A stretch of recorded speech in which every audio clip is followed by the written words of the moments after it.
Back on. Thank you. Hi, everyone. I will repeat it for the Hi. recording. Welcome back. We are so lucky tonight to have Rabbi Ellen talking to us about two of her favorite topics. I know, Talit and Tefillin.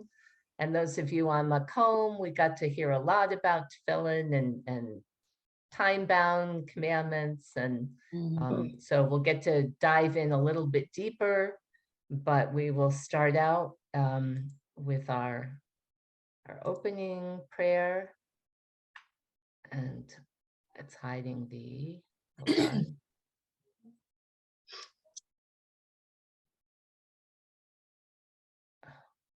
I can't move the Zoom stuff out to put it in slide mode here. But Rabbi, do you want to go ahead and, oh, you know what, let me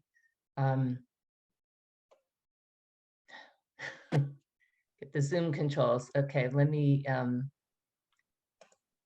to mute us? let me go ahead and mute everybody, and then Rabbi, if you want to unmute and lead us. Sure.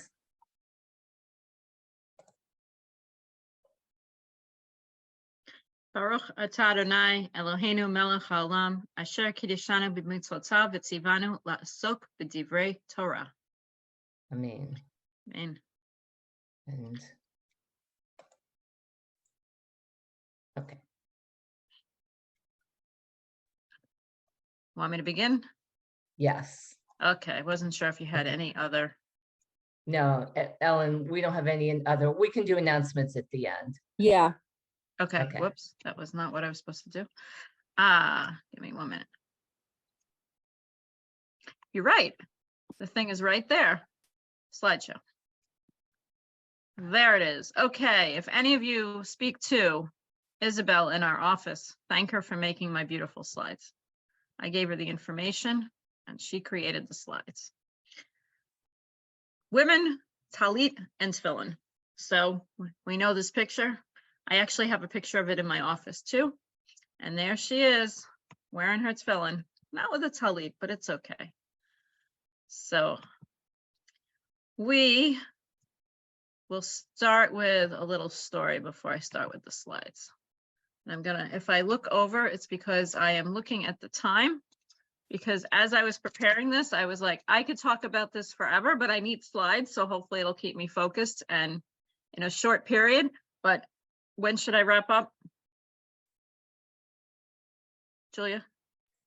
9:15 of 9, something like that. Okay. All right. Very good. I won't put you to sleep. Don't worry. It'll be fun. So I always wanted to be a rabbi. I didn't bring out my little scarf, but when I was very young, I used to take my father's kippah, which he was a very disciplined man. So you didn't go through his drawers, but I did. So I take his kippah, and then I would take this white scarf and I would prance around telling everybody in my house that this was my talit and I was going to be the rabbi. Wasn't a reality in the non-egalitarian congregation that I grew up in for women to do anything. Fast forward when it was actually a reality, I put underneath my high school picture, conservative rabbi. And I'm still friends with a lot of people from elementary school who, when they see me on Facebook, they're like, I remember you wanted to be a rabbi. Like, it's amazing. My principal from day school lives in Jerusalem. She unfortunately has dementia, but she remembers everything about my childhood. So my kids will sit there while she says to them, do you know her mother? And she'll say to them, I remember when she studied Torah all the time. So it was something that I guess is unforgettable, that I always wanted to be a rabbi. But to apply to the Jewish Theological Seminary, I don't know what it's like today. In your interview, they literally said, do you daven every day? And do you daven with talit and tefillin every day? And if you didn't, you were not accepted. Not sure what it's like now. That was in 1993. So 1993, put it all in perspective, was the 10th anniversary of the vote to allow women to be rabbis. So this was not a lot of women rabbis out there, not a lot of role models. My mother happened to be with me at JTS for the 10th anniversary. It was a Sunday, Monday event. She came with me for this lecture series that they had. And I said, I really want to do this. It was my senior year at Barnard. I said, but I need to prove to them and really daven every day with talit and tefillin. So literally, then I told my mother this, and I told some of my friends. I'm still friends with them now. We're all colleagues. I said, I got to learn how to wrap talis and tefillin. Like, I need to do both of them. So the next morning at the Women's League Seminary Synagogue, my mother was there, and my friends taught me how to put on talit and tefillin. And my parents said to me, well, you need your own now. So they went to a store in Brooklyn and got me my own pair of talit and tefillin. Now, I don't honestly wear that talit anymore because I have a gazillion other pairs, other talitot. The tefillin I actually had checked, and my son Kobe, because by the time he had his bar mitzvah in 2019, so I got my tefillin in 1993, they were nice and soft because tefillin could be very hard. He has my tefillin because he has some textual issues, and he not that he likes wrapping them, but those were the tefillin he has because they're nice and soft. So I don't care, I'll tell you. So 1993, I was born in 72. I was not something that I grew up with, wearing a talit or a tefillin, but it was like the end goal of, I wanted to be a rabbi. I need to daven with talit and tefillin. So it was amazing to me. So and I'll get to my slides in a minute. My non-egalitarian congregation, my father was a macher there. So the first time I went to shul with him, was I in rabbinical school? I think I was still in college then. I wore my talis Shabbos morning, and the president of the shul said, next time leave it at home. And my father said, oh no. So this was Shabbat. By Motzei Shabbat, Saturday night, he was called to a ritual committee meeting the next day to support his daughter in wearing the talit in the shul. Now, the rabbi of the congregation hugely supported me, but they didn't really care. And they said, so their decision was, because Ellen's going to rabbinical school, she can wear her talit, but any other woman couldn't. And if any woman ever went with a talit, they literally would either come over to my parents or me if I was there and say, do you know who this is? Why is she wearing a talit? Fast forward many years, this is one of the more liberal congregations in Brooklyn right now. They're doing well. Apparently they're egalitarian. I still have not having a Leah there. My mother moved out of Brooklyn, so she doesn't go there. My father was president for 13 years there. But I caused an emergency ritual committee meeting so I could wear my talit. Yes. And why do we wear a talit? It says in the third paragraph of the Shema that you should remember the tzitzit, that it's a reminder of God's commandments. So this evening, I'm going to give you a bit of philosophy, a bit of concrete, and hopefully also things to think about. So philosophically, and there's a lot to discuss, so I might talk about this part, pause, see if there are questions. If you do have questions and you don't want to hold them, write them down or raise your hand. It's okay to interrupt me. So when you wrap yourself in that talit, it's the most incredible feeling. I don't often put my talit just on my head. I did that frequently when I was a congregational rabbi on the high holidays. The most stressful time for any congregational rabbi. And it's why do we put it on our heads? To concentrate, to block everything else out. I remember sitting because as a child, I didn't have a talit. But when the Kohanim go up, the priests do the duchening, the blessing of the priestly blessing, which a lot of congregations in the conservative movement don't do anymore. But you're not supposed to look at it's a whole Bubba mindset. It's like a wives' tale. You're not supposed to look directly at the priest. So you could either turn your back, but you're really not supposed to turn your back. Or sometimes you'd be covered with somebody else's talit as the Kohanim, the priests, cover themselves with their talit, the prayer shawl. So I remember a few times my father covering me. Talitot are really great. It's the first fidget toy I think they ever created. I never called it that before. But braiding those tzitzit is a lot of fun. Just don't unknot them, which we'll get to. But braiding tzitzit, I think that's where I perfected my art of braiding, my father's, which knowing how OCD he was, I'm surprised he ever let me do that. But he did, and it rubbed off. So you have that protection, that way of concentrating. To feel, and now I'm gonna get to my slides, to feel that you have God's presence around you, and literally the way all the tzitzit are tied together. I'm not gonna go through all of that because there's so much to do tonight, but they add up to Taryag, which is 613. So it's as if all of the knots together, you're having God's mitzvot around you. So the blessing you would say, which if you haven't yet bought a talit or don't have one, my suggestion is to have a talit with the prayer on top, because then you never have to look for it. And because you're taking Hebrew, you'll know that. So I happen to make talitot. I don't sew them myself. I have friends who help me sew them. Some I have, but for example, hopefully, every time I say I'm going to show my slides, I decide to do something else. Sorry. So I'm going to spotlight myself, which isn't something I usually do. So this is a talit that I don't know how many Central Great Lakes people are on here, but Debbie Limer, who is from Beth Judea in Central Great Lakes, helped me make this in 2001. So it looks like, you can see what it is. It was right after 9/11 that I made it. And I called this How I Responded to 9/11, because it's my Judaism and my American feeling put together. There are only 2 of these in the world. My father had the other one.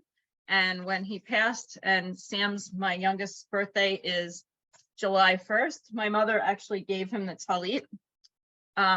He's never worn it because the one that she gave him for his bar mitzvah, he loves more. So I'm not upset about that. But what I wanted to show you is it has the bracha. Hopefully you could see the blessing on it. So good to have the blessing on it so you don't have to think about it.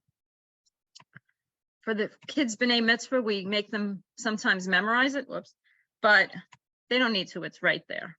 So what we're saying, it starts the same way as any of the brachot do, saying that we are commanded for this mitzvah to lehit atef batzitzit, that we wrap ourselves in these tzitzit.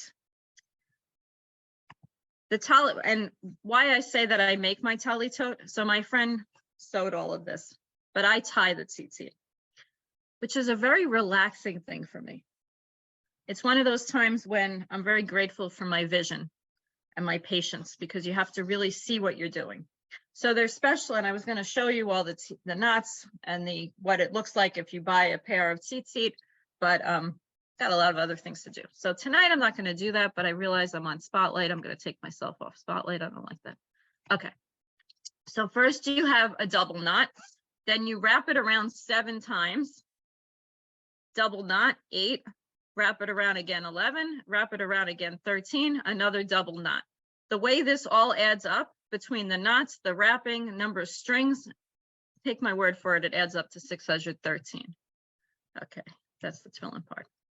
So just right before Hanukkah, I finally was able to, a friend of mine who was a rabbi in Queens, Hannah Thompson Shore, who got me started on my making of talitot. I sent her from some Yankees material, because I know there are other fans here, but my son's a big Yankees fan, Kobe, and I had planned to do it for his bar mitzvah, but I actually went to Beth Judea and Long Grove and got him a talit there instead. He outgrew that one. So we now have created him a Yankees talit, and there's a woman in my congregation where I belong who I just love. I really just met her in 2018 when we moved here, and she's a huge Yankees fan. She turned 92 on last week, the end of the year. And I presented to her a Yankees talit. So now there are 2 in those. Kobe has one, and this woman, Sandy, has the other one. And it happened to be a reunion for Camp Ramah Berkshires for their oldest Edah, their oldest age group. And after she did the prayer for Israel, she knew, I told her one day that we should, don't worry, I'll get to the point. Just a short thing. It was My People's Torah, where they tell you the story, and she and both of her daughters are members, and both of her daughters spoke about how one made a talit, one got a talit. So they said, and she didn't talk about her talit. So I said, the rabbi says, do you have any questions? I said, Sandy, so when are you going to have a talit? She says, I don't know. Maybe when I have a Yankees talit. So this was like in September. So I made her a Yankees talit. So it's really amazing. Plus she's 92. It's her first talit. She's like, just amazing. And I said to her, you don't have to wait for Shabbat to wrap yourself in it. We wear a talit every day. That's why you're supposed to wear it every day when you can see the tzitzit. So you're not supposed to wear them at night, except, does anybody know when you actually are supposed to wear a talit at night? Jill? Kol Nidre. Kol Nidre. Oh, you called out, Ruth. Yes, Kol Nidre. So on Sorry. Yom Kippur evening, it's okay. Sorry, Jill. And then it's the custom in some communities where if the person leading Mincha, the afternoon prayer, and Marav, the evening prayer, they'll put on a talit, but that's like different customs. But yes, Kol Nidre, you do put it on. So I said to Sandy, I was like, you could wear your talit every day. Just wrap yourself in it and say the prayer every day. And that's just something to think about. So that's also why many people wear a talit katan, the tzitzit. The karba konfot is another word to call it, the four corners, because you're supposed to have the four corners. And with the tzitzit. So if you always have, they say, if you have a four-cornered garment, you should always have the tzitzit, the fringes on it. So that's why people wear it underneath their clothes. And nowadays, many women do as well. And you don't have to wear that at night. One short story that was in the curriculum, there's a story about a man who didn't have some good habits, and he would go to the other community to go see a harlot. So when he was with the prostitute once, he was getting into the mode, and suddenly his tzitzit flew up in his face. And he said, oh my God, this isn't right what I'm doing. And he left the harlot and stopped doing that.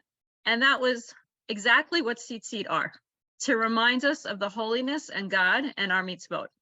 And of course, the Talmud tells a story about a man who was in a place that he shouldn't have been, where it reminded us.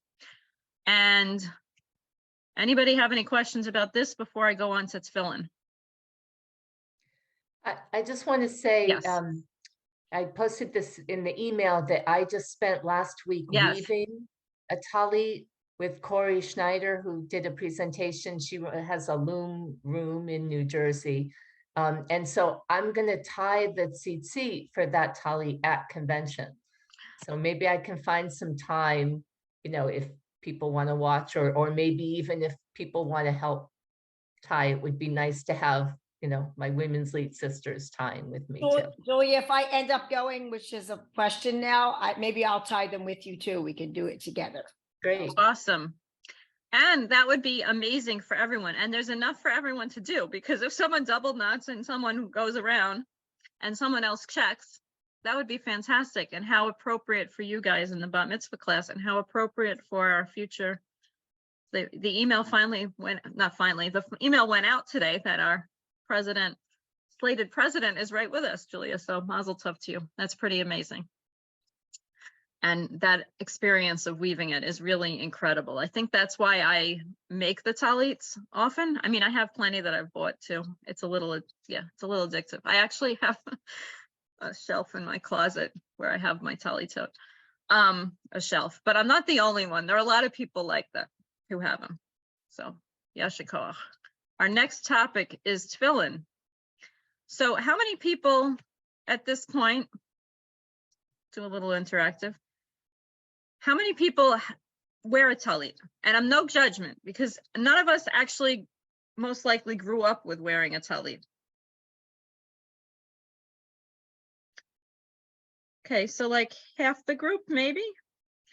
And hopefully you're thinking about it if you want to. Some people say that women have to. There is actually a paper that discusses, well, let me go back to the have to in a minute, I'll explain that. There's a paper that says that if women are doing something on the bima, should they have to wear a talit? And honestly, it's up to the Mara Da'atra, the leader of the community, the leader meaning the rabbi of the community, if it's going to be a requirement or not. I'm just happy that people are getting it, that women can wear talitot, and that it's not something that they have to have a special ritual committee meeting to discuss it. So something to think about. Not everybody wants to talk about it publicly, but I'm always here privately for people to talk about that. So now that I move on to tefillin, how many people wrap tefillin? Are there? Or if they've done it once, twice? Okay. So I told you that I, in order to apply to rabbinical school, I had to start the mitzvah of tefillin. So it became my obsession, which hasn't ended. And people know me about this. I was a religion major at Barnard, and I wrote my thesis on God, women, and tefillin, because it was the same time I was graduating that I had to write my thesis. And there's actually a book called God, Man, and Tefillin. So at that point, I did G-D, which was my theology then, but God, women, and tefillin. And then a couple of years later, I happened to be at a gift fair. I don't even know why I was there, but at a gift fair, it was a Jewish gift fair, and there was an artist who was a jeweler who had cufflinks that looked like tefillin. And I turned to him and I said, can you make those into earrings? Oh yeah, thank you. Can you make those into earrings and put the name Esther? So I don't know if you'll be able to see, but these are my Esther earrings that are in the shape of tefillin. I'm a little obsessed. I don't think there are any others that look like this. And then at the United Synagogue Rabbinical Assembly Joint Convention in December of 2019, I think it was, I saw that they had the Barbie tefillin, which I've always wanted. And I was like, you know what? I'm an adult and I get a paycheck. I'm buying my Barbie tefillin. So this is my Barbie tefillin. And she's holding Masechet Yevamot, the Tractate of Yevamot. And I keep it right by my side. Can't totally say she looks like me, but it doesn't matter. And I have studied quite a bit on God, women, and tefillin. So this evening, we're going to do some of that study and a little bit about tefillin too. So this is what tefillin look like. It could be very confusing when you have a bag with both of them. How do you know which is which? So we put the tefillin, and we'll get to all of that in a minute. We have the yad tefillin on the arm and the rosh tefillin on the head. So they look different. The rosh, and how do you tell the difference? The yad tefillin is one solid piece. You'll see, because there are 4 things inside, a lot of intro, and then I'll get to the specifics. So it's one solid piece because inside it's one sheet with 4 different sections from the Torah, which we'll discuss in a minute. Rabbi, Plus can the you other stop- thing you'll know. Can you stop the Yes. share if you're holding that up? Because we can't see what you're holding up. Good point. Okay. Very good point. So, So I'll spotlight you. this, so- and you have then a slip. Thank you. And then you have a slot to put your hand into, as opposed to the rosh. And usually, where did I put the box? The boxes usually also say it, but they're in Hebrew, so you'd have to know it says yad and then rosh. And then some of the roshes, not mine, I think my son's. Some of the box ones actually come with a mirror, so that when you put it on, you can make sure it's in the middle of your head. That's they what think about- Zoom is for. Zoom This is services, so you true. can check your tefillin.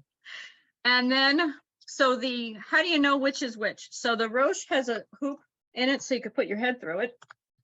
And it has 4 sections because, and I have a picture of this, you'll see, because this 4 sections that are from the Torah that discuss tefillin are written separately within this. This is literally called a bayit, which is the Hebrew word for house, because looks like a house. This straps are called ritzuot. And why one often is great to have your own set of tefillin is because it fits your head perfectly. If I were to share my sons, we have different sized heads, even Cameron and I. And I can tell you one thing, that once you get a haircut, you then have to change your straps at times on your head because it fits differently. So there's a lot to discuss. So let me get back to my slides so we can see what the next slide is. Because I think the next one I put was what it looks like. Oh no. So why do we do all this? Why do we do this? For one of the single verses, which we'll discuss a little more, and I'm going to look for people to help participate. We're taught, bind them as a sign on your hand and let them serve as a symbol on your forehead. So in ancient times, they used to wear tefillin, can't imagine doing this, all day long, except when they went to the bathroom. You're not supposed to have tefillin on when you go to the bathroom. So that from this verse, we get all of this, but we'll see in a minute more about that. Okay. I think you heard enough of me, but now you'll hear me in a different way. So last year, for the Worldwide Wrap, so what is the Worldwide Wrap? The Worldwide Wrap is a day, usually on Super Bowl Sunday, so it's February 12th this year. It's the only way I really know when the Super Bowl is, that the Federation of Jewish Men's Clubs in 1999 or 98, something like that, started to emphasize that people should wear tefillin and learn about the mitzvah. And this Federation of Jewish Men's Clubs said that this day on Super Bowl Sunday, we're going to encourage all of our clubs to teach about tefillin. So it's to re-educate, because, you know, the men probably did it when they were bar mitzvahed. We probably didn't do it at any point previous to this. So when I started with Women's League, because it was my passion, I said, how about we partner with you? So now we partner with the Federation of Jewish Men's Clubs, and it's a joint project with the with Women's League as well. So several years ago, I had a Tefillin 101, where every week we sent an email about tefillin. It's on our website. It's under resources, I believe, tefillin. The next couple of weeks, each Women's League week, which I hope you all probably get, we will have an information about tefillin. And last year, the Federation of Jewish Men's Clubs did a video teaching people about it. And now they have me help them every year with what they're doing for the Worldwide Wrap. I'm hoping that some of our women in our Women's League groups also, our affiliates, do it. And this was the video they made last year. I don't think it's that long, so we're going to watch it.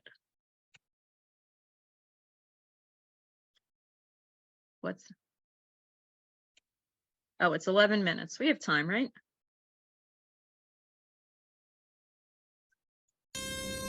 Can you hear it? Yeah. Yes. Okay. Yeah.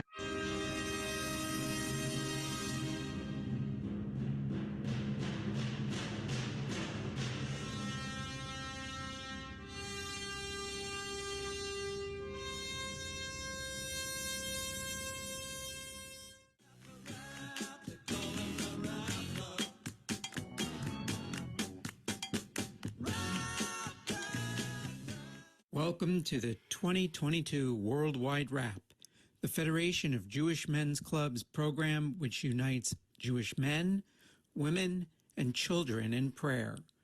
Once again, the FJMC is partnering with the Women's League for Conservative Judaism to encourage Jewish men and women to lay tefillin in North America and beyond. Clearly, a commandment repeated 4 times in the Torah is of more than ordinary importance. It would pay to explore it a little further.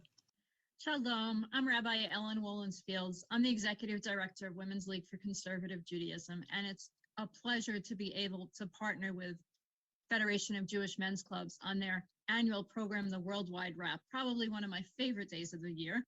Tefillin is a symbol, a reminder of our covenant with God. Tefillin gives us strength.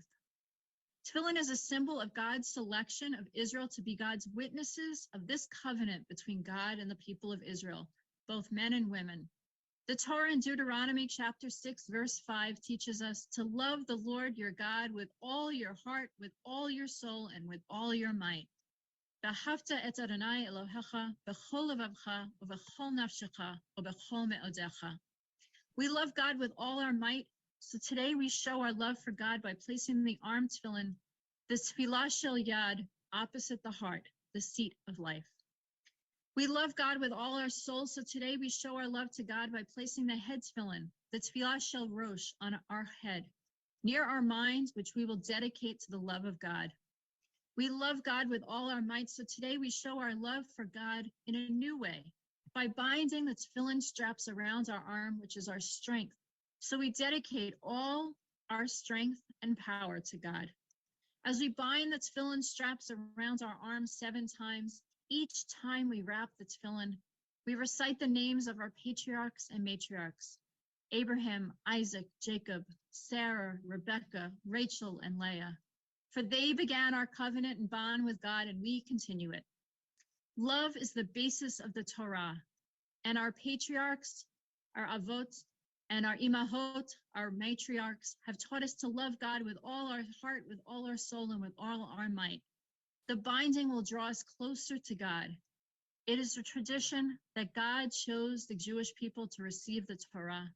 So we hope to study Torah each and every day.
Wow, great to see all those rappers engaged on past Super Sundays.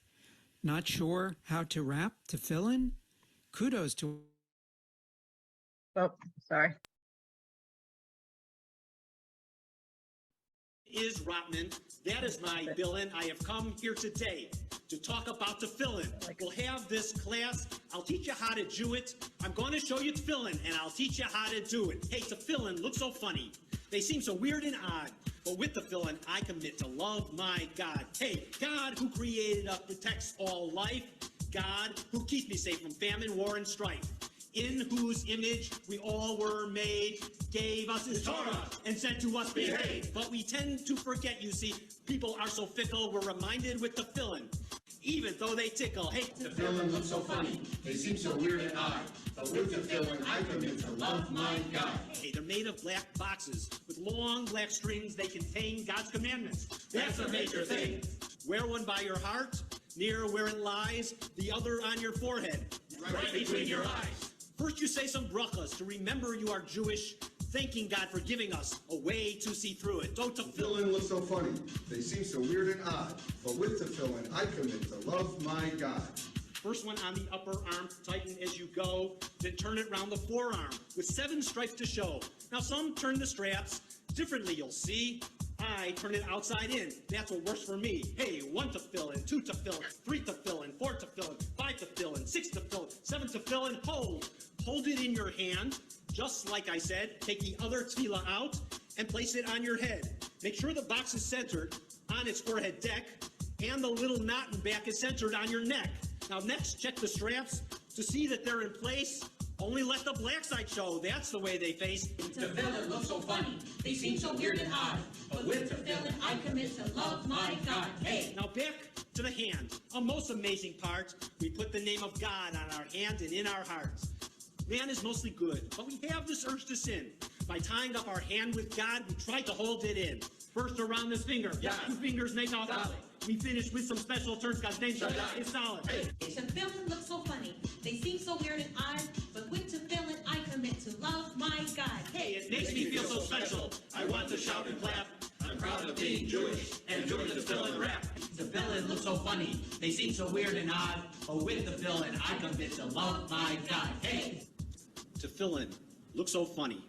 They seem so weird and odd, but with the fill-in, I commit to love my God. Hey. So what are tefillin? Tefillin, or phylacteries, are 2 leather boxes called batim, containing 4 passages called parshiot from the Torah, which are bound on the arm and hand with leather straps called ritzuot. Tefillin are made of leather, shaped into black quadrangular capsules with the base of a thin skin called teturah on one side and a hollow rim, mabrata, or passageway, through which the leather straps, called the ritzuot, are placed. One tefillah, which is the singular of tefillin, is worn on the head, tefillah shel rosh, and the other tefillah is worn on the left arm if you're a righty, and on your right arm if you are a lefty. And that's because it says we should bind the tefillin, and we bind the tefillin with our stronger hand. So a righty would bind it, wrapping it around our left hand because our right hand is stronger. But someone who's a lefty, they wrap their tefillin on their right hand because their wrapping part is the strong part. They wrap it with their left hand. So what is actually in these batim? We said it's 4 passages from the Torah, each written on parshiot. There are 4 separate ones in the Rosh and 1 complete one in the Yad.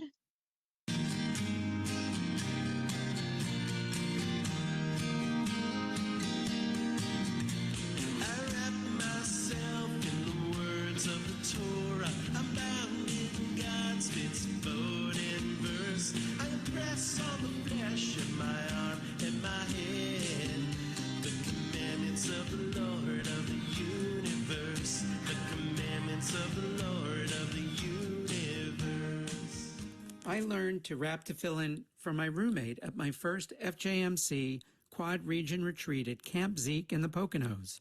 After that, I purchased a set of tefillin from FJMC and began attending Morning Minyan. Wrapping tefillin gave me a sense of Jewishness that I did not have before, a deeper sense of Jewish pride, awareness, and involvement.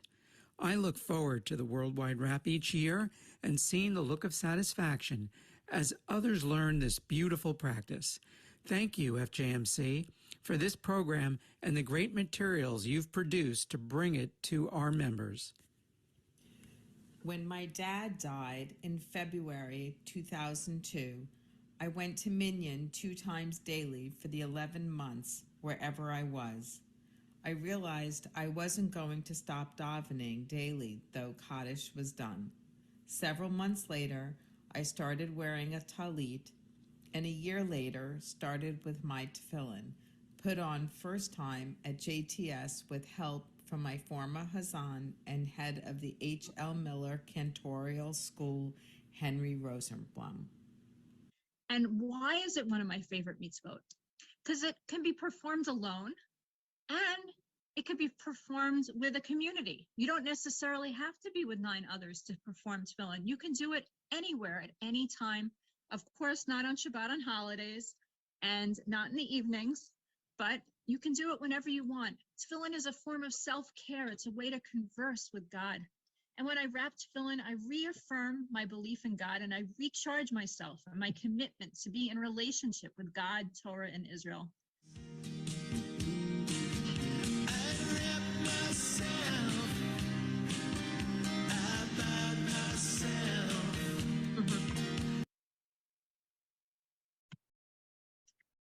Okay, so you all can also watch that video again.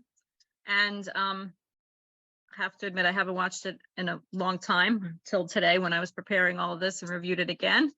And it gives a good summary of the discussion about what tefillin is.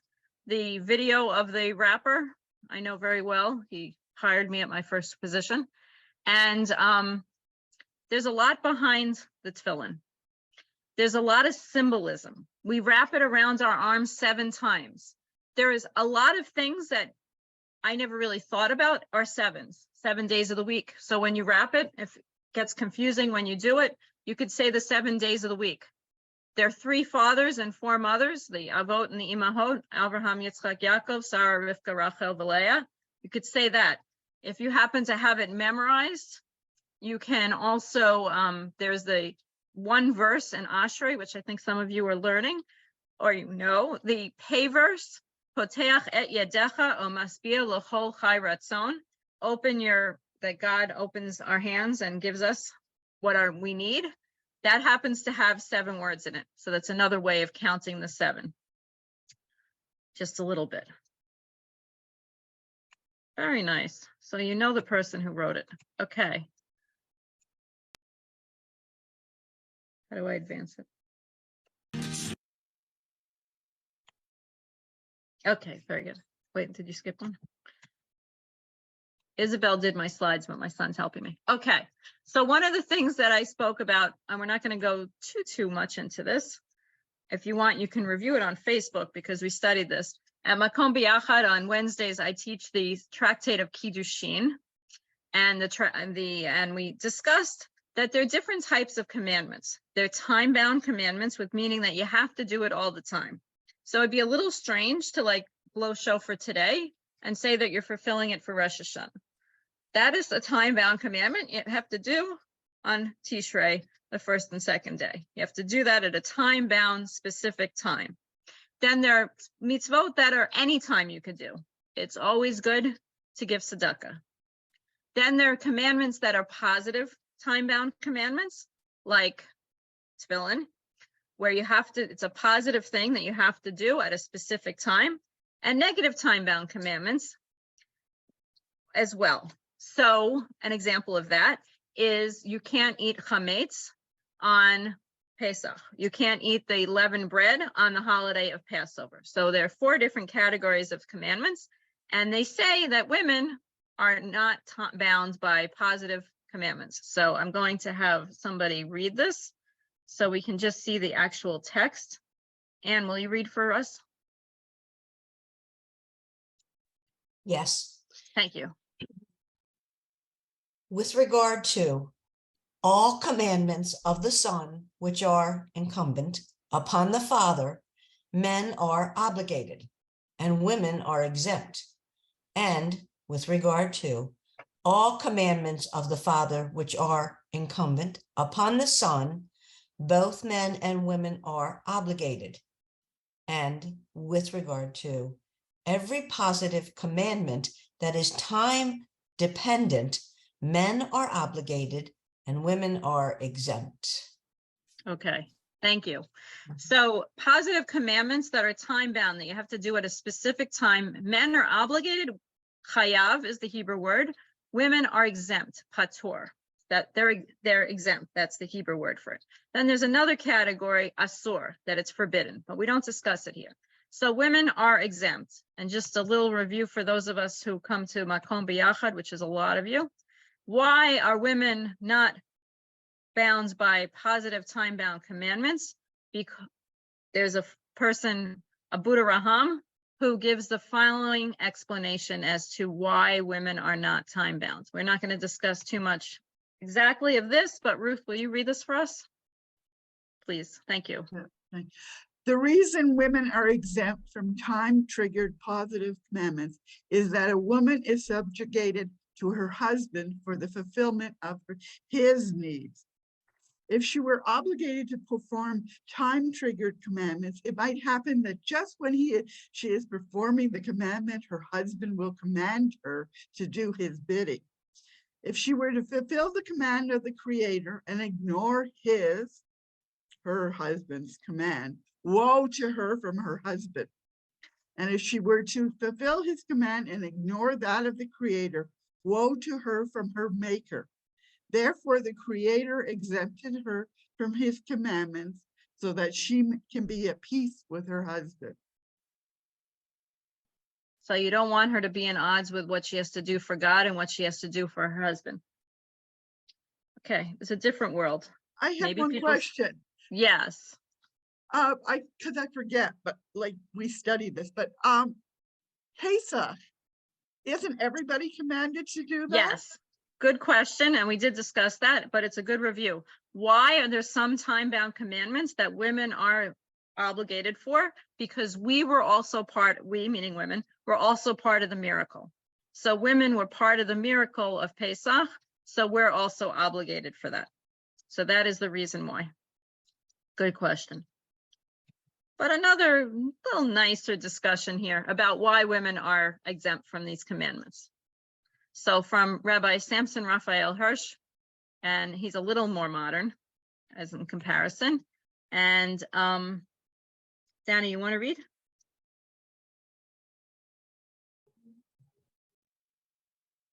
Sure. Okay. But it seems to us to be rather much more likely that the Torah did not impose these mitzvot on women because it did not consider them necessary to be demanded from women. All mitzvot shehazman of this time. So time-bound commandments is what that means. Sorry, I didn't get to translate it. Okay, are meant by symbolic procedures to bring certain facts, principles, ideas, and resolutions afresh to our minds from time to time to spur us on afresh and to fortify us to realize them, to keep them. God's Torah takes it for granted that our women have greater fervor and more faithful enthusiasm for their God-serving calling, and that this calling runs less danger in their case than in that of men from the temptations which occur in the course of business and professional life. Accordingly, it does not find it necessary to give women these repeated spurring reminders to remain true to their calling and warnings against weaknesses in their business life. Against warnings. So Oh, I think that's it. it's as far as I see. Yes. So women are on a higher plane in a way. We don't need these mitzvot to connect to God, some say. Some I said that this is called a bait, the tefillin box. So we don't need extra boxes because we create our own house. Just some ideas. Why is it time bound? Just want to repeat that. Because you wear tefillin during the day. Specifically, you're supposed to say it during when you say the Shema. And also you don't say, and this part, I didn't take this, made it the slide for this one, because I have people who object to my saying this. But so there's a statement in the Tractate of Brachot, of blessings, that says that each day you're supposed to give 2 testimonies to God of your faith in God. So for men, their testimony every day is their Brit Milah, their circumcision. And another way of because you're supposed to have 2 witnesses, your second witness for your testimony to God is tefillin. But when it's Shabbat and holidays, you don't need that. You have the Shabbat and holidays. But gratefully, none of us have that circumcision. But that's why it's time bound, because you don't need this other testimony on Shabbat and holidays, because you have that and you don't wear the tefillin on Shabbat or holidays. Marion. I was always told years ago that once you made that commitment, you had to fulfill it every day. And yet I don't even know if men do that. So correct. That is very true, that men don't. So it actually is now, in many egalitarian communities now, they teach the boys and the girls to wrap talit and tefillin at their synagogues, at their B'nai Mitzvah. And they don't always expect either of them to continue afterwards in our conservative communities. It's always wonderful when they do continue, but they don't always. And there's even now in USY, United Synagogue Youth, where they don't necessarily, not force, but force is the word though. It's not a nice word, that the boys should, because it's almost optional for both genders.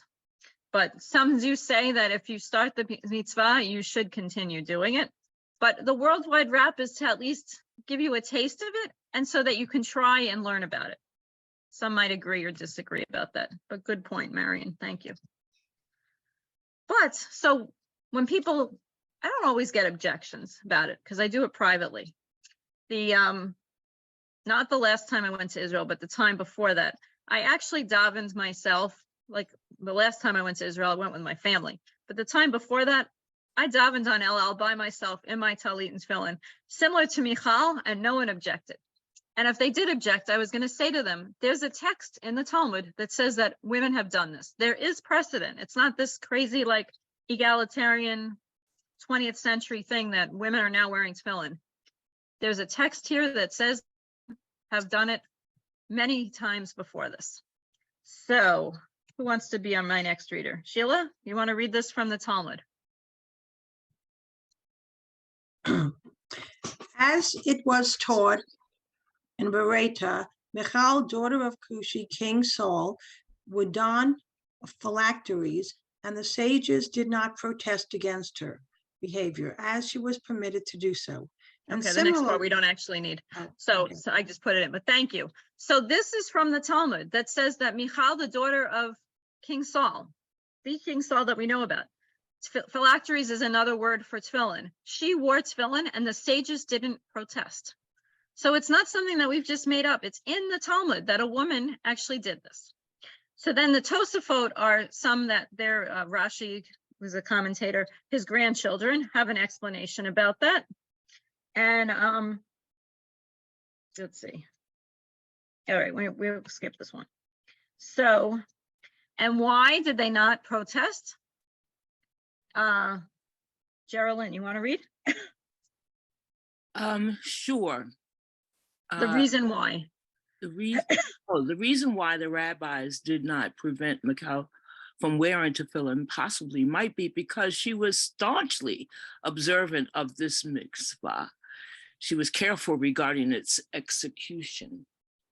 So because she was stricter with her observance. She was observant. They have to come up with an explanation. How could these rabbis not object? There must be some reason.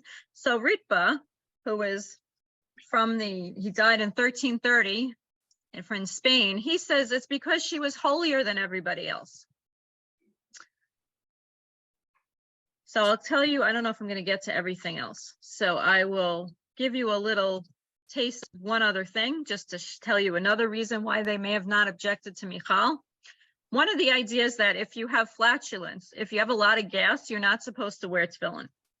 So even men, if they have gastric problems, they're not supposed to be wearing their tefillin if they have a lot of gas. So they say that because Michal bat Shaul never had children, I have no idea why this is true, but because she never had children, she didn't have much flatulence. Give me a break.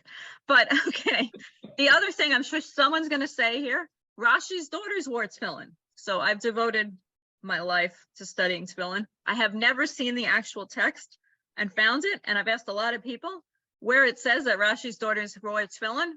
Cannot find that text, but we'll go along with the story that Rashi's daughters, the commentator, wore tefillin too. Yes, Alyssa. Is that how you pronounce your name? Elisa, close enough. Elisa, okay, sorry. Thank you. So I don't know, are women commanded to wear tefillin or are we permitted to? Because all the language keeps talking about it doesn't say you can't, and they didn't object. So I'm not clear where the commandment comes in. So it might not be so egalitarian PC of me. We're not commanded to, but Rabbi Pamela Barmash is now actually the chair of the Committee on Jewish Law and Standards, wrote a tshuva, so let me step back for 1 minute. The Committee on Jewish Law and Standards is the committee, which I actually sit on, which is really huge. Like it's one of those bucket list things I've always wanted to do. Now I can say I did it. So they come up with the discussion and the laws for the conservative movement. So Rabbi Pamela Barmash, who is now the chair of the committee, wrote a paper on women and mitzvot, and she says that women should be commanded to. That's up to the Mara Da'atra, the community, the rabbi of the community. I can tell you that when Rabbi Joel Roth, I can still hear him saying this, wrote the paper that decided that Jewish Theological Seminary allowed women to be ordained in 1983, and then the first woman in 1984, he said that they call it the Roth tshuva, the Roth response, that women are obligated. But how can we say that they're obligated? What are we going to say then? That all their mothers and grandmothers who didn't do it are then sinners? We can't say that. It's an obligation that women take on. What Rabbi Roth would say today, I don't know, but I can still, if anybody knows Rabbi Joel Roth, or if he ever comes to your community, you should go hear him speak and teach. He has this little screechy voice. And I remember him saying, what do I say? Everybody's sinners? Can't say that. But so we're not necessarily commanded. Some might say that, but not across the board. But it's not that it's asur. It's not forbidden. And even more so because talit and tefillin, I mean, you can borrow them, but a tefillin is really something that you can have personally. It's not something that you should actually necessarily share. But if you want to share it, it's okay. It's like, I'll have a few pairs of tefillin at convention. Hopefully I remember to pack the extra ones I have so that people can have. But it's not that you have to do it. In some communities, it might be. But I can tell you that there were in the last community where I was the congregational rabbi, different than this congregation of Women's League, there were men who would lead services without wearing tefillin, which would drive me crazy. I'm like, seriously, but it wasn't that you didn't have to. Whereas at JTS, where I spent 9 years of my life, you could not lead services if you weren't wearing tefillin, man or woman. But it's not. So in some communities, I bet you guys probably know gentlemen who had a bar mitzvah, who have tefillin, who then still refuse to wear it. Dana? You're muted though. Sorry. I have a question about if you know any sources of where to buy them, and especially ones that may be smaller than the standard size or softer. So, well, the softer is interesting because the softer, they don't sell them softer. That's why I gave my son, Kobe, my soft tefillin, because I knew that he was not going to textually like it. So they don't come soft, but smaller I do. And I can tell you, like, for example, the store that I bought my tefillin from in 1993 is a store in Brooklyn, Hex. And I was probably the first woman he sold to, and he sold to many others afterwards. So I can send Julia some information about some people. The Federation of Jewish Men's Clubs used to sell tefillin. And actually, when they restocked, I sent them to my guy in Brooklyn, Hex. So good question. Also, I don't know if there's. I was just going to add in, Debbie Goldich said that when she got hers, she got them that were sized for a bar mitzvah boy. Right. And that's what fit her better than an adult set. Very true.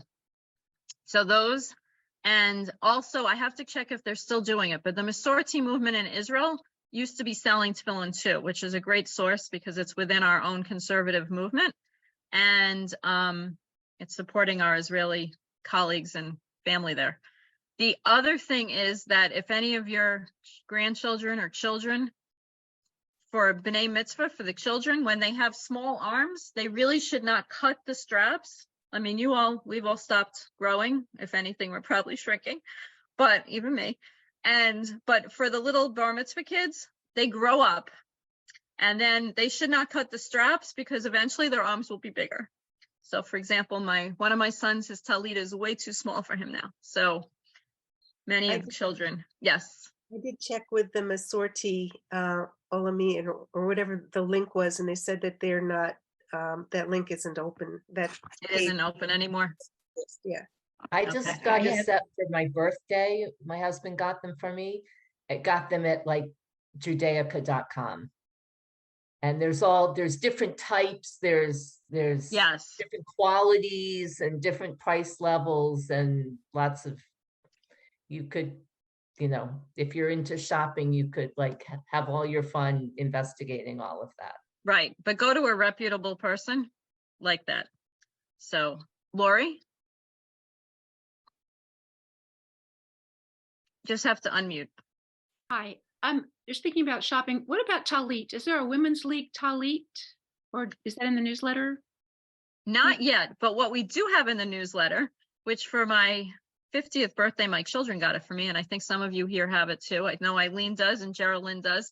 A Women of the Wall talit. Ruth, you have two? I just got mine a couple months ago. That's so exciting.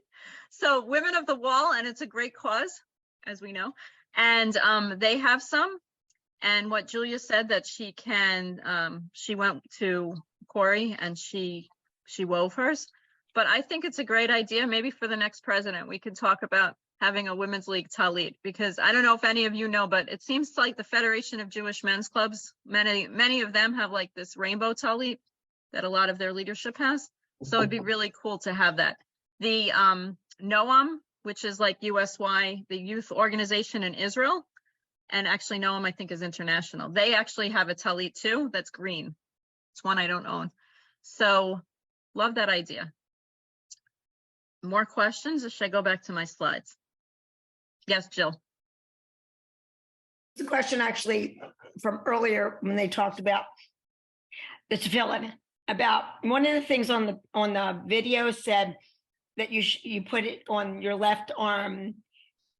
You either put it on your left arm if you're right-handed, which is next to your heart. But if you're if you're left-handed, you put it on your right arm, it's not next to your heart then. So what is the rationale there? So both are sort of opposite the heart, maybe not on the same exact side.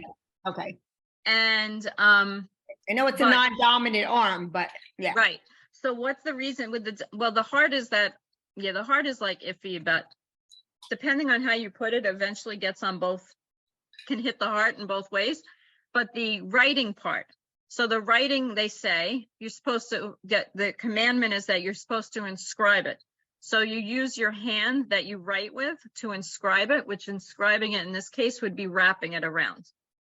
Okay. So as a person who teaches a lot of people to wrap tefillin, it's very interesting as a righty to try to teach a lefty how to wrap tefillin. So my son Sam is a lefty. So not only that, the no matter which arm you put it on, Julia, you can spotlight me.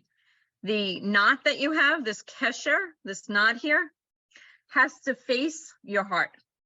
So this is how it's wrapped for my right arm, but for my son, which I'm not going to make him bring it, it's wrapped differently so that the knot is always facing towards your heart. So there's left hand and right hand to fill it?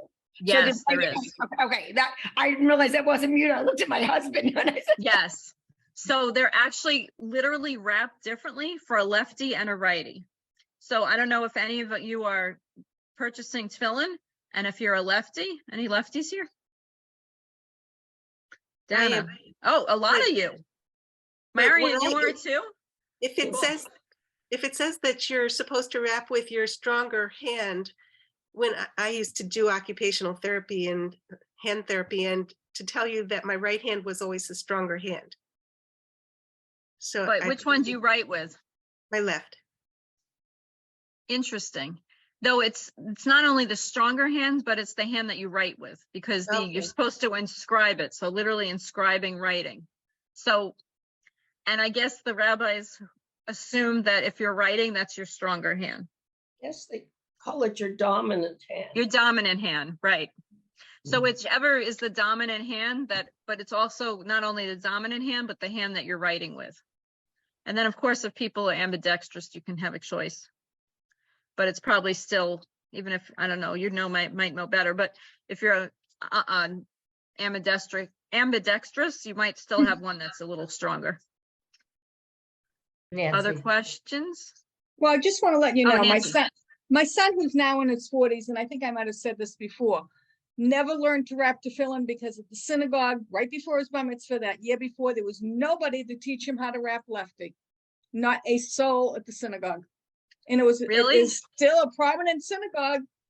And yes, you know the rabbi who used to be there, I think, because he's by your mother now, Rabbi Gold. He was bar mitzvah by Rabbi Gold. He wasn't doing the teaching, but nobody could teach him how to wrap tefillin. So I think we've perfected that people do know how to. It's tricky. It's tricky. It could be confusing. Honestly, even a righty who knows how to could be tricky teaching a righty, but it's one of my favorite things. So, well, if your son's going to be there next week when I'm there, I don't think he lives there, but I was going to say, I'll teach him how to wrap tefillin. No, you just have me. I have company coming. I have company coming, but I'm coming to see you instead. Excellent. Thank you. I'll be speaking in Boynton Beach next week. Okay. Other questions? Let's see what else I have here. So like the last time I taught, there's a lot more that I have that I'm not going to get to, but we're going to post these on our website. So this was a text that I had from Sefer HaChinuch, also because I bring these texts so you can learn also what they are. So Sefer HaChinuch, which literally means the book of education, is a wonderful book that comes in English too. I have one downstairs that's English and Hebrew. And it goes through the portion of the week and lists what the mitzvot, what the commandments are in each parsha, each Torah reading. And it goes through all 613. So in Sefer HaChinuch, the 421st one discusses tefillin. And it discusses here how it's practiced by males and not by females. But we, of course, know that that's not the case. discusses a little bit about Michal Bat Shaul. Again, we're going to post these so you can read it at another time.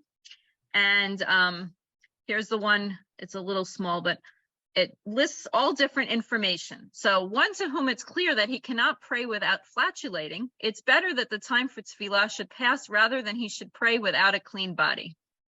Meaning, don't pray if you have gas. And that some of these are obviously written at different times. One who wears tefillin must be cautious to avoid thoughts about desire for a woman. You know, we're always interfering with men's thinking, and if it's possible for him not to think, it's better not to put on tefillin.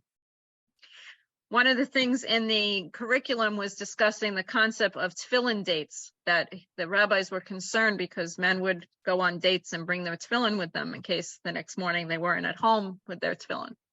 If anyone has watched the episode, there's a Hebrew program called Srugim, it's on Chayflix, where the very first episode, someone doesn't have his tefillin, and the woman realizes she doesn't really like him. So to really irritate him, she goes next door to her neighbor, who's the Reform rabbinical student, and she comes in her broken American in Hebrew to tell him that he could borrow her tefillin. It's a great scene. For my next teaching, I'll put it in. What? Yeah, oh, it's on Amazon too. Okay, so a groom doesn't have to wear his tefillin either because, you know, he's going to be preoccupied. So I would say a bride doesn't have to either. There are rules about if someone who is in mourning doesn't have to. Okay, so how much time do I have? All right. So together on, I'll show you in a minute. So on the tefillin itself, on the rosh, on the head one, it has a shin, the letter shin. Then the knot is often, there are different ways to do this, but some knots look like the letter daled. And then another knot, the knot on the arm looks like a yud. Together, the word is Shaddai, which is one of the names of God. So when you're wearing tefillin, similar to when you're wearing the talit, that you have the talit and all the Taryag mitzvot, the 613 mitzvot with the knots of the tzitzit, of the fringes. When you wear tefillin too, you're literally wearing God. You're wearing the name of God on you. So let's see. So this one.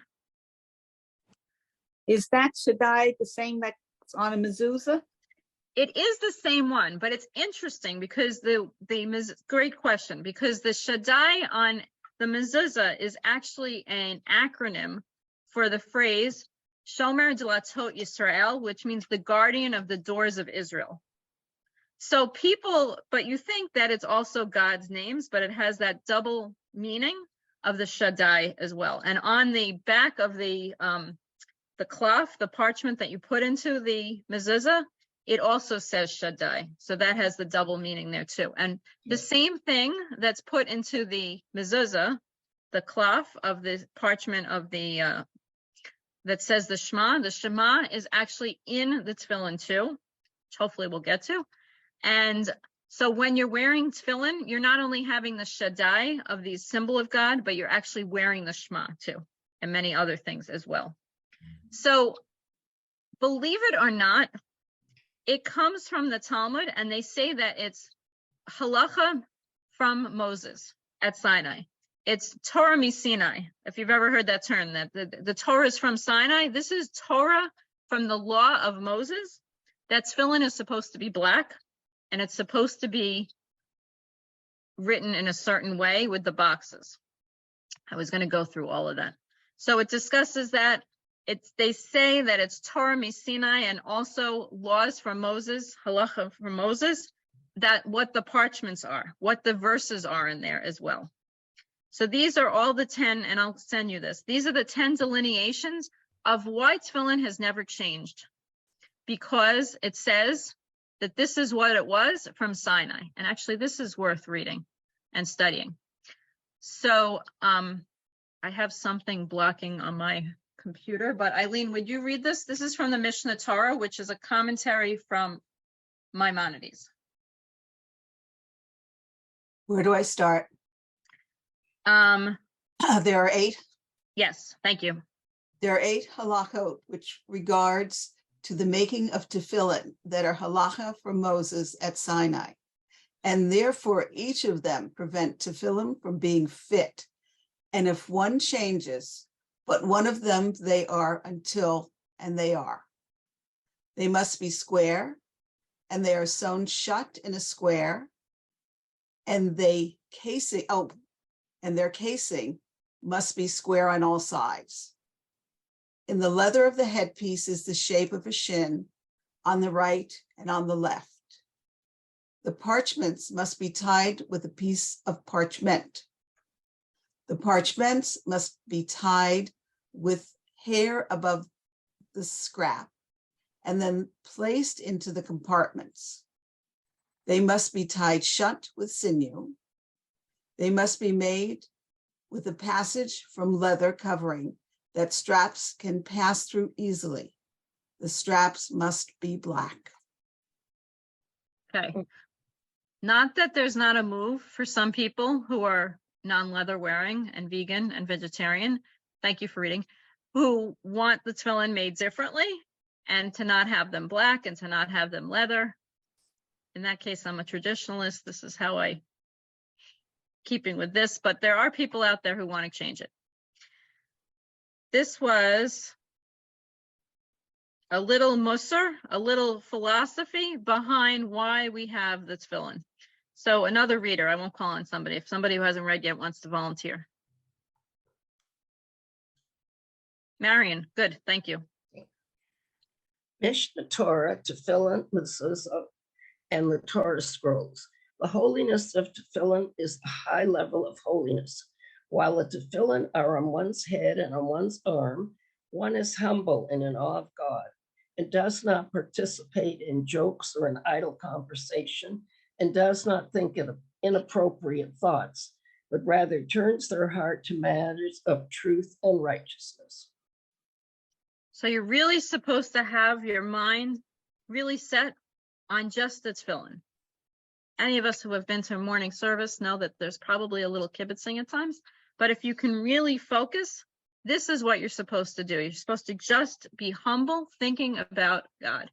And there's actually, because it's one mitzvah with two blessings, when you put on the head, the arm first, you're not actually supposed to have an interruption between the arm and the putting on the head. It's supposed to be one continuous thing.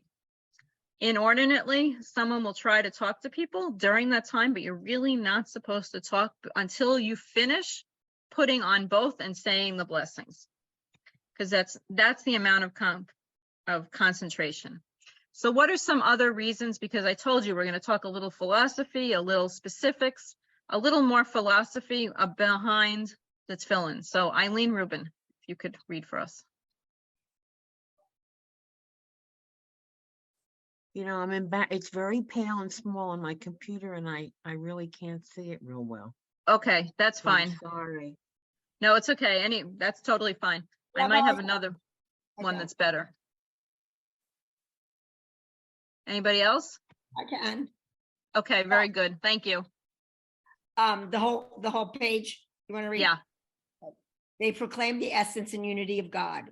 They call for the loving surrender of the mind and will to God's demand.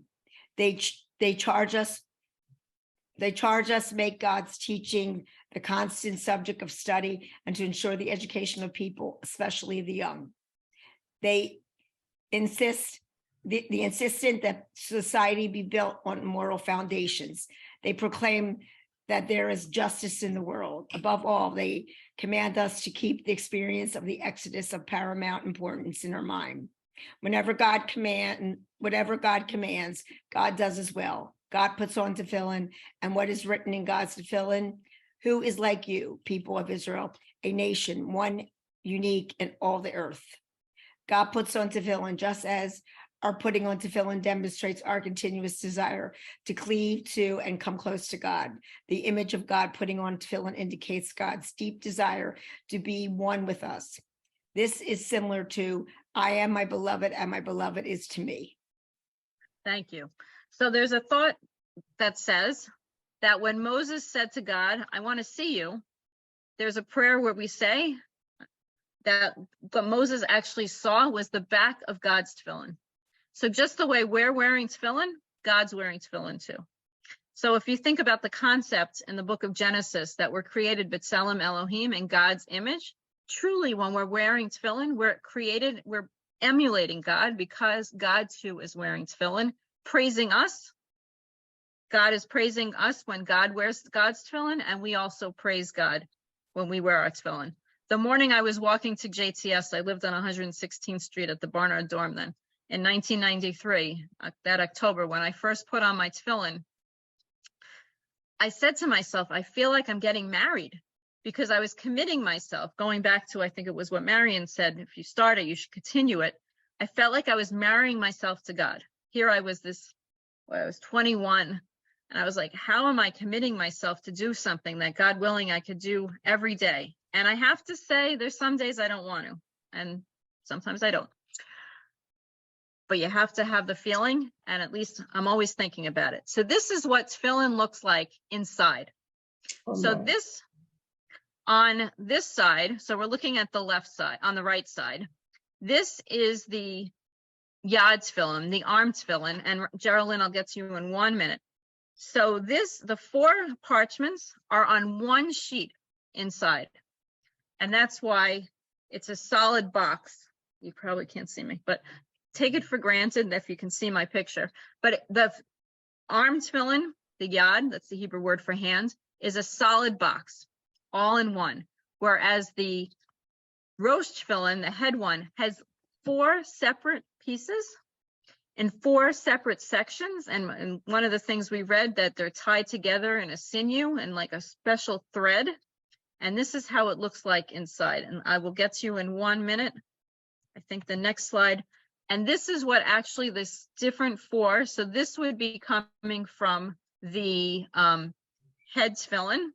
They're on 4 separate sheets written by a scribe, just the way a Torah is written, just the way the parchment that's in a mezuzah. It's all called a sofer stam, which is the scribe, and stam stands for Sefer Torah, tefillin, and mezuzah. So the person, the scribe, the sofer stam, writes the Torah, the tefillin, and the mezuzah. And the third one is the Shema. So I'm going, this is what it literally looks like inside. And if somewhere in my house, I actually have it also. If I see you in person, I'll try to remember to bring it to convention to show you what it looks like in person. So I'm going to stop sharing because I saw Geraldine had a question. Well, you kind of answered my question because it said hair, but then you just said thread. It's tied with a hair or a thread? So it's a not a regular thread. It's a hair of a kosher animal. So it was the animal's hair at some point, but they use that as the thread. So you could see why a vegetarian might not want to be wearing this, because it's very animal-like. Yes, next question. Oh, hi, it's Elisa. I don't know if you're calling on me or not. Yes, sorry. Tefillin kosher, and if you get one from somebody like a family member who passed or something like that, how can you tell if they are? So if they have to be kosher, after a while they wear out. So why I have an accumulation of tefillin, some of them I know are kosher, some of them I might not. As a pulpit rabbi, people would come and say, my relative died or they're moving and they don't want this, do you want them? And they would give them to me. And occasionally I would meet with a sofer, the scribe. I actually have a friend, Rachel Salston, who's a rabbi in Fair Lawn, New Jersey, who is a sofer.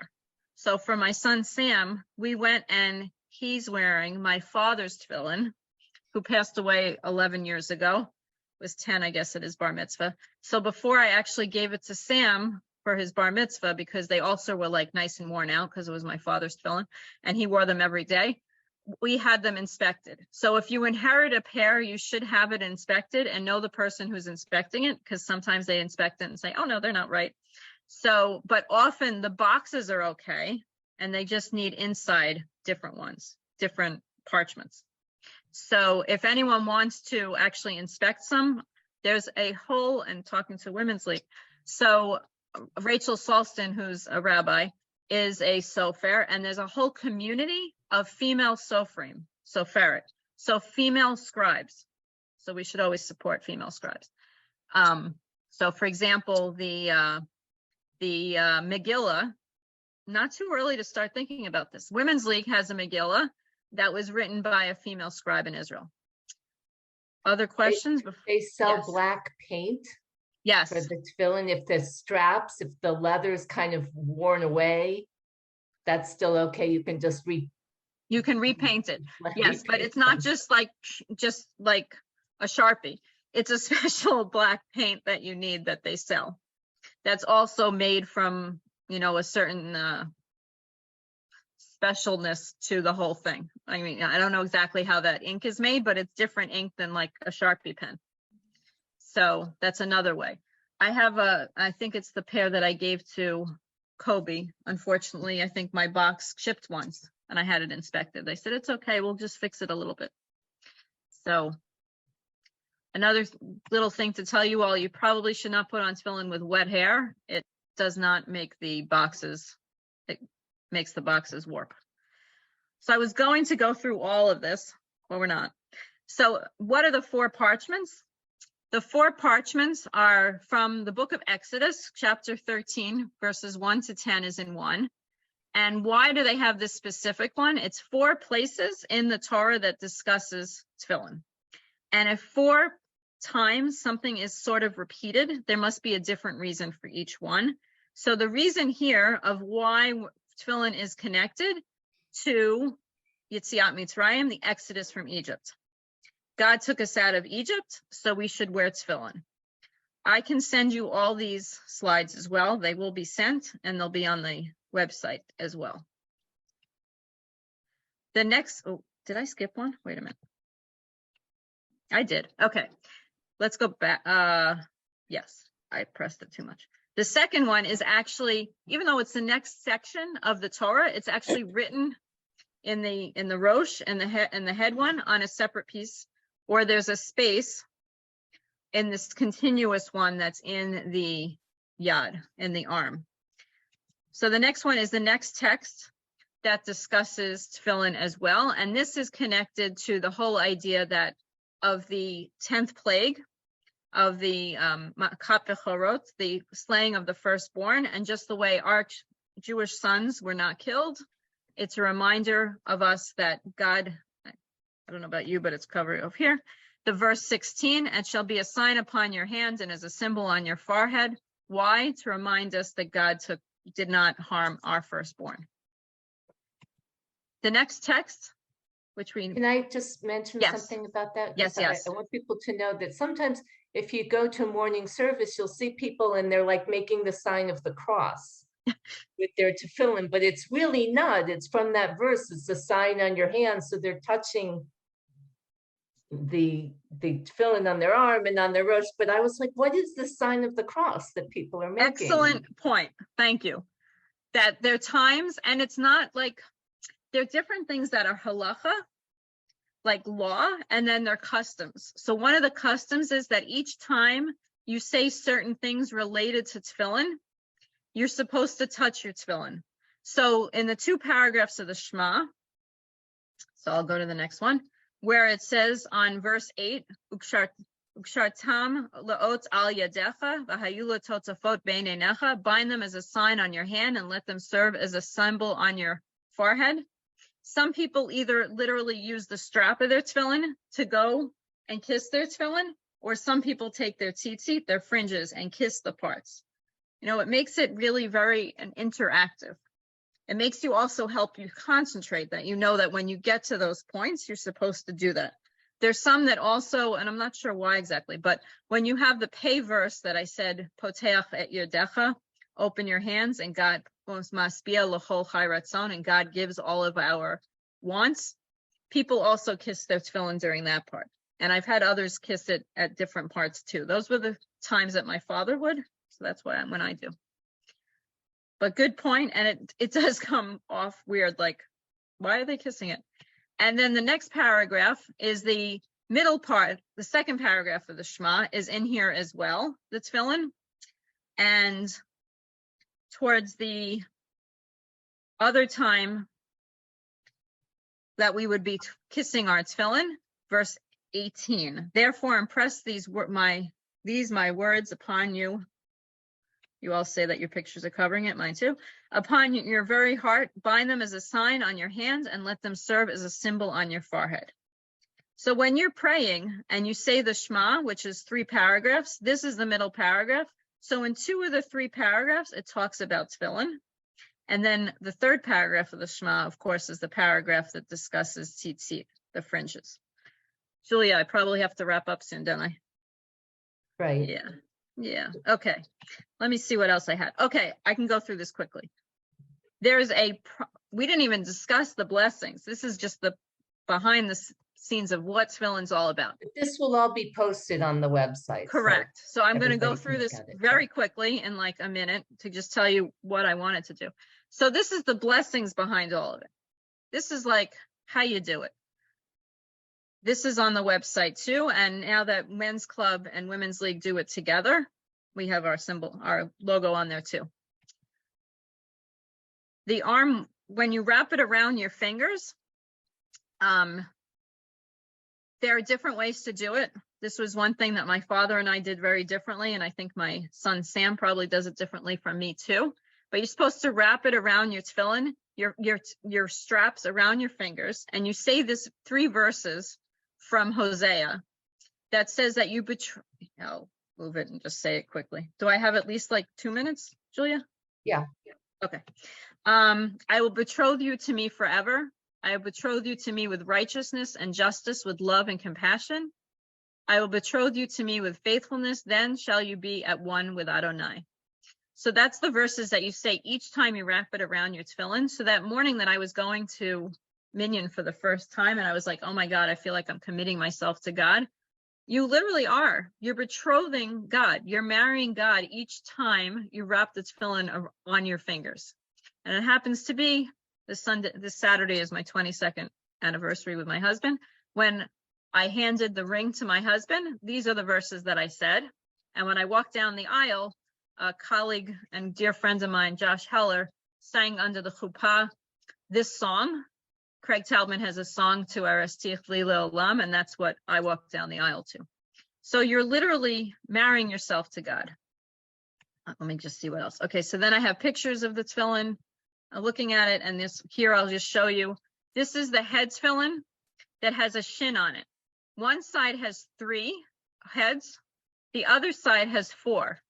So another 7. The 3 and the 4 together add up to another 7. It also, this picture shows how all of the klafim, the parchments, are wrapped in one. All 4 of the verses in this should go into the yad, the hand. And this is 4 different separations on the rosh. More blessings. Pictures of how people might wrap it. And, okay. It's a quick, very quick. This was really the, not how do you do tefillin, but what tefillin's all about. So in my next couple of seconds that I might get from Julia and Ellen, any questions? Was there anything you were anticipating that you wanted to learn that you didn't get to? It's a very basic question. When you say it's on the website, do we go to Women's League for Conservative Judaism and then there's a thing about mitzvah? Is that how we get to it? To get to everything you're saying? We can put it there too, in the bat mitzvah section and in the tefillin section. Yes, Right. so under. So we're going to put it in, these slides will go in the public section under resources, and then you go down the thing, the drop down, and then there's a section called tefillin. And also on the members only part of the website where all your classes or video are, the recordings are there. With this recording will also be these slides. And if you really want them before that all happens, because we're not going to put that up till next week, I can send it to you as well. Marion? I found it very interesting that it forms a shin. I didn't know that. That's something new. So that's part of the 4. And then you've got what, the 3 on the fingers? Right. The dalet and the yud on the fingers. The dalet and the yud. But that So, I and never also, knew. there's the shin both on the rosh, on the head, and On the also when you hand. put it on your hand, it looks like Yeah, a it shin. forms. I Some never knew people, that. That's so interesting. some people form on their hand a shin, a dalet, and a yud. So not only is it in the three parts of your tefillin, but it's also on your hand. So you're holding God in your hand, the name of God. It's very symbolic. It might feel very uncomfortable, depending on if you tie it too tight, you get a lot of marks, or if you wrap it too loose, it falls down. My favorite time of having marks on my arm was back in the day, if you all remember Curves, the women's only workout. I lived out in Toms River, and I then worked out in the Curves in Lakewood, which Lakewood is like very Orthodox. And I went one day, all women, and they don't daven. They don't necessarily see what their husbands do. When I came and I had all these marks from my tefillin, I'm like, I don't even think they know what that is, because by the time their husbands come home, they probably don't have it anymore. So, but even those of us who wrapped for 20 plus years, it's fallen off too. And sometimes we overdo it. Ann Lapidus Lerner, who was my teacher at JTS, she told me that someone tried to tell her once that you're not supposed to eat until your markings go away. All these Bubba Mitzes. Yes. So question. we want to make sure, if you want to, that you have a chance to wrap at convention, but try to do it ahead of time, maybe on the Worldwide Wrap Day, because like Rabbi just said, I don't want you to be stressing about this at the bat mitzvah on Monday, that it's too tight or it's too loose and it's falling down when you have other things, when you're worried about reading your Torah verse, or, so if you want to do it, then we can offer it. Otherwise, maybe Tuesday morning would be a calmer time to try to wrap and, not as stressful. There are also some very good YouTube videos. That's what I used. Right, and everybody does and it they were differently. wonderful. And also Sparty, you can, when you're looking at purchasing, along with the left and right, it's also tied whether you wrap out or in. The knot is tied differently. So, but you can check with your rabbi or cantor and, practice there, and we will bring some extra sets to convention if you want to try wrapping. But I think there's going to be a lot going on Monday morning if you, have tried it ahead of time and you're comfortable. But, when you get the hand wrapped and your finger starts to turn purple, you probably know you wrapped a little too tight. And we also, if you remember, before Convention 2020, we were really encouraging everyone to learn about tefillin. We had some pre-convention workshops about it. Ann Lapidus Lerner actually taught one of them. Our own Janet Kirshner from Women's League did a how-to session with a video that's recorded, that both of those sessions are still on our website. So, and Janet did it very slowly of how to put on tefillin as well. So there's something that we could do, and that, Julia, we can send you those videos so that they're dual posted. We can post that on the bat mitzvah recording as well. I think that's a really good idea to put it all together. Yes, to have it in both places for sure. Right. And Elisa, and I apologize if I didn't get it right again. Oh, it was just a small comment, but the version of the prayer that we had when I was growing up was, "Thou shalt bind them as a sign upon thy hand, and they shall be for frontlets between thine eyes." And all growing up, I thought frontlets meant glasses because the rabbis wore glasses. I didn't know what a frontlet meant. And now I know. I know it's silly, but. And in a way, maybe it's because frontlets could be that it gives us vision, and glasses give us vision. So you weren't totally off there. I like that. And that you can quote it perfectly too. And it just also shows the different translations, depending on how people translate it. Other questions, comments? Thank you. So next month we're meeting on the 16th, and we'll finish the section on writing a Dvar Torah Tefillah. So, and we'll do some you'll get a chance to do some work on it in that session. So So make sure you get all can be your here. stuff We're together. if you- counting down the number. There Yeah. aren't that many classes left. So thank you, Rabbi. And if you could Thank stay you. on. for a What is the minute, Torah please. portion for that week? Devarim. Do we know which one? It's Devarim, we're Devarim. working on it for Devarim. trope class. Right. Devarim, okay. Devarim. But if you're thinking about writing something, we're going to ask you to focus on a tefillah, one of the tefillot, instead of, and Rabbi's going to give a Devar Torah and the charge to you at the end. So that'll be great. And if you have any questions, just, you know where to find us. Thank you, Rabbi. Send it in. Thank you. Can I add one other very quick thing? So last year for the Worldwide Wrap, I actually was in Israel and I joined Women of the Wall, and my daughter was with me, and Deb Bruce, if any of you know our Women's League person, she was in Israel too. And I was on Jaffa Road with Women of the Wall and they had a booth similar to what Chabad might have. Actually, Chabad was down a little bit away from us, teaching people how to wrap tefillin. So I have the privilege, and Debbie's going to be with me too. We're going to be in Israel, and we coordinated it so that we'll be in Israel for the Worldwide Wrap again.